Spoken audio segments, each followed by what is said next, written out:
Hello, my dearest confidant. A couple of days ago, we had someone trespass on our property. Somebody we did not know, had never met before. Um, they came from the other side of the river, crossed the private property that's down at the river level, and come up our private stairs and trespass onto our property. They crossed over into our property, and they only announced themselves when they saw us outside. The first words out of their mouths or please don't shoot me. So they knew they weren't in the right place. But instead of turning around and leaving, they continued to come this way. They claimed that they had been accosted by bees and that they were just trying to get away from the bees. And while that may be true, we weren't the easiest route to get away. Down to the river and back into the water would have been a much safer route for them to go. And so I've been struggling for the last couple of days because I feel that my sense of sanctuary and privacy has been violated. And the person not only went across my property once, but then they came back a few minutes later after messing with the neighbor, trying to get into the neighbor's property. And so the sheriff was called. And, I'm a little, I've been struggling because the person that trespassed on our property knows the people that work in the sheriff's department. And if you guys have been following me for a while, you know that I live in a small town. And I'm not considered a local because I didn't grow up here, even though I grew up in the area. But then I left for the military and did that and then came back and retired here. And so, I filed a criminal trespass charge against the individual. And I've had an opportunity to have some messages back and forth with that individual. And I feel like, I'm at a point in my journey where I'm speaking my truth and standing up for myself, whereas I had trouble with that in the past. And so, this person had the audacity to say that they had never been treated so poorly by another human being, not for once considering the fact that they were on my property without an invitation. And they may have been stung by bees, but for them to take the care to close the latched gate at the top of my stairs, and not be running across to continue to escape the bees, to me, my intuition tells me that maybe that was your thing at first, right? But that's not why you continued to come onto my property. Come to find out that the person knows the individual that owns the property next door. And by the way, I live in a cul-de-sac, and so it's just I own both the properties in the cul-de-sac, and then there's one other one.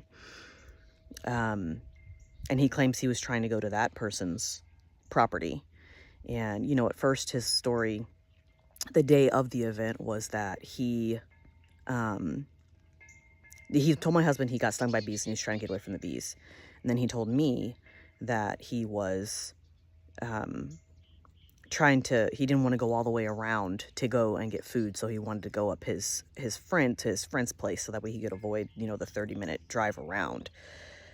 And when I found out, this was after I found out that he knew the individual that owns the property next door, I contacted the individual and they said, I don't know why they'd be over there. So either way, you're still trespassing. But my issues are that, this person knows the people that work in the sheriff's department. And so I felt like, as our messages went on, there was this, between the jokes, there was this undercurrent of hostility and low-level threats. Like, basically, I know these people. And yeah, but you know what? You're a nice person. Go ahead and drop the charges. And I feel pressured to do that now. And, while this person may be an upstanding member of the community, they still made a mistake. And I feel like saying you're sorry just acknowledges the mistake. That's not the consequence of your action. That's not the consequence. And criminal trespass in Texas is really just a warning unless you repeat it. And so asking me to reverse the charges, to drop them, is in my opinion, an abuse of the rapport that you tried to build with me. And, if you're watching this video and you're the aggressor, know that I still feel that I have been um, violated. And then, low-level coercion is existing. And I don't appreciate that, and I won't stand for that. And so it's unfortunate that we had to meet that way. It's unfortunate that you had to meet the wrath of my verbal interrogation without any name calling or downplaying, me simply asking you who you are and why you wanted passage. I don't think that that was treating you poorly. And I actually still let you pass, even though you violated my privacy and made me feel unsafe, made me not be able to sleep. And I don't know, things could have gone differently. I could have been way more aggressive I could have held him at gunpoint until the sheriff's department arrived, and I could have had him arrested. I could have shot at him. He was on my property. I live in Texas. Not necessarily shot him, but shot at him. And it's just frustrating that, I'm trying to find my place here.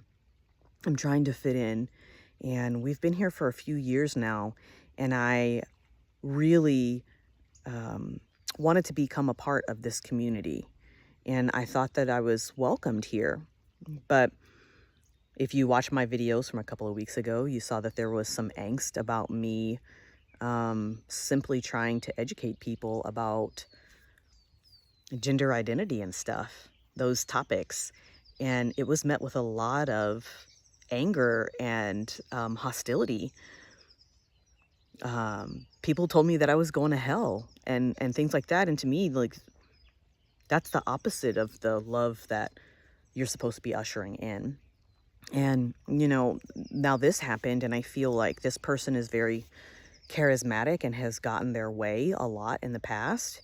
And it has served them. And so I think they feel like they were treated poorly because things didn't go the way that they wanted them to, and that they didn't get the reaction that they thought that they should get because they were joking, because they made a mistake. And in reality, there really is no consequence besides your shame. Not in this situation. And maybe your guilt for coming up here in the first place. And I don't feel the need to reverse my decision and drop the charges, because I am not the one who did anything wrong in this situation. Not at all. Not 1 ounce. Not one bit. Not a little bit. And this has further, ruffled up that, like, I don't ever feel like I have been racially discriminated against. I have been abused by males in the past, verbally, never physically, because I definitely wouldn't allow that, but verbally for sure. I've been treated as less than, even though I worked in a male-dominated environment, in the military. And a lot of the offices that I worked for had a lot of male domination as far as the numbers are concerned, sheer numbers. And, this is the time that the universe is telling me that I don't need to feel like I don't have a voice anymore. And it's simple for me to choose myself in theory, and it's another thing for me to actually do it. And this is another one of those things where even though I've lost sleep over it and I've turned it over in my mind, I'm not going to back down, because it's unnecessary for me to do so. It might be more convenient for everyone involved if I did, but if you hadn't been up here in the first place, then none of this would have occurred. And so, yeah, it's unfortunate that I have to feel guilty for protecting my peace. And I didn't even go out in public and try to do something. This was on my own property. And again, I'm protected by a 60-foot cliff. And so for me to think that somebody would have daringly come up the stairs in broad daylight, expecting safe passage, um, that's a sense of entitlement to me. The fact that you think that I'm going to drop the charges further solidifies the fact that you feel like you're entitled because you've been a good and upstanding member of society, that you shouldn't have any blemishes. And that's unfortunate that you feel that way. And I really hope that this experience has helped you to understand that things are not always about you.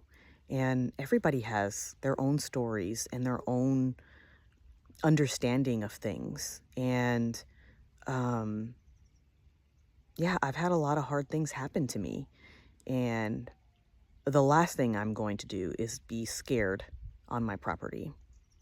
The last thing I'm going to do is be scared to go out in the community because uh, I'm worried that you might spread my name in a bad light. God, Creator, Universe knows my heart and knows my intentions. And I don't have to be concerned with that because I know that I'm protected and I know that I will be taken care of. And I really hope that this brings some self-awareness to the individual that did that. And, you know, at the end of this, I want to say, from now on, anyone that comes into contact with my energy, with my person, that they would have the lingering seed of self-awareness to come to them in a light that makes them understand that their behaviors and actions have consequences and that they can choose to behave differently.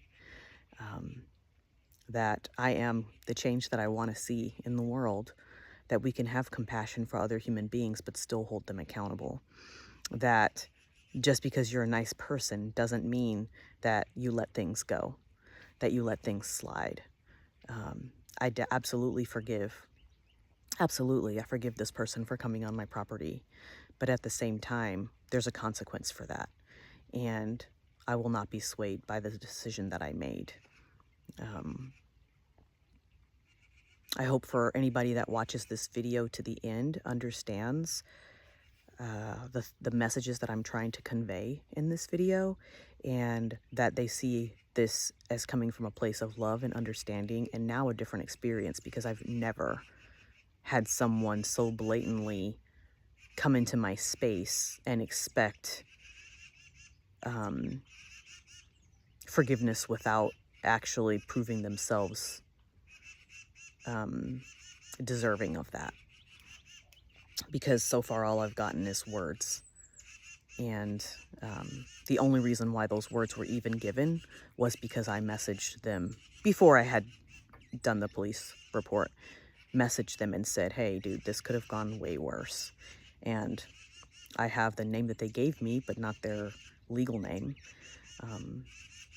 And so, you know, it is what it is. But I definitely say this experience has helped me be more deep-seated in understanding that protecting yourself doesn't have to be a physical. I knew that already, but it doesn't have to be physical, but it definitely needs to be firm. So anyways, I love you, my dearest confidant. Until next time.